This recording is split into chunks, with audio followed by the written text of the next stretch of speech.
In this video, we are going to show you how to sync data from Sandbox to production in Zendesk. Now, you can't do this using your trial. As you can see, we are in trial, but I can show you pretty much the entire thing. So here you want to log into your account, and once you are in your dashboard, go look at your upper left corner. It says support.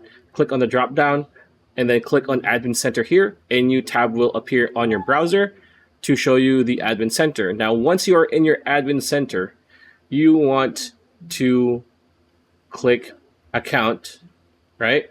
Once you are in your account, scroll down until you see Sandbox, right? Once you're in Sandbox, you want to click on deployments. Now you need to create a new deployment, but as you can see, we cannot because you need to be subscribed with a plan. Now, once you have clicked create new deployment, select your source and destination. After that, select the configurations like triggers, macros, etc. You want to move and then run a test deploy to check for conflicts, and then select deploy, and you will be good to go. So that's pretty much it. That's a video. Hope you liked it. Like, comment, share, subscribe, ring that bell icon. I'll see you on the next video.